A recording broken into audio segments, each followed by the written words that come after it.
It's not just governments who can do space missions, but private entities are the ones who can actually do and run their own missions.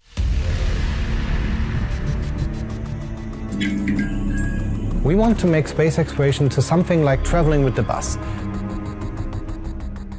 I'm Robert Bohm, the CEO and founder of the PT Scientists. The vision of PT Scientists is to really open up space exploration for everybody.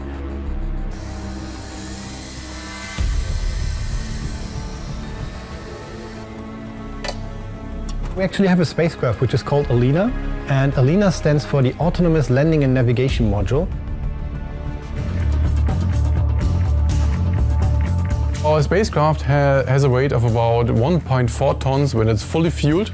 So that means once we're in Earth orbit, we are starting with 1.4 tons, then we are flying to the moon with a peak speed of about 10 kilometers per second, then we decelerate, we get into moon orbit, and then we start the powered descent. Can fit into any commercial launch vehicle, which is actually a cool thing if you think about it. Today we live in a time where you can go to the market and pick any launch vehicle you like. For our very first mission, the mission to the moon, we picked one from SpaceX. Negative, everything same as before.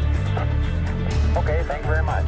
The schedule of our very first mission, the mission to the moon, is to land on the moon by the third quarter of 2019, so shortly after the 50th anniversary of the Apollo program, which nicely fits into the mission goal of going back to the landing site of Apollo 17.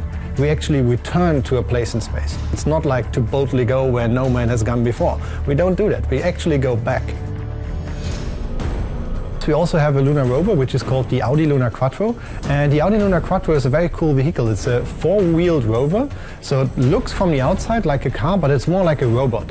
Because each of the wheels can, if you look at it from the top side perspective, can move 360 degrees. For the first mission, the mission to the moon, the Audi Lunar Quattro is the vehicle that we use to explore the realms of Apollo 17, the last landing site of the Apollo program, the last time when man set foot on the moon.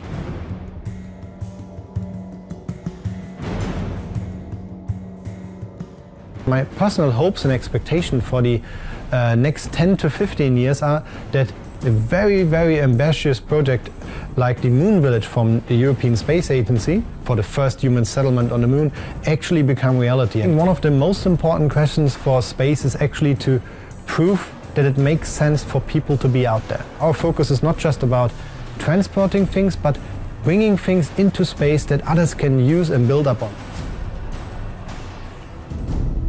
The great thing about space is that it's so vast, so endlessly, unimaginably big.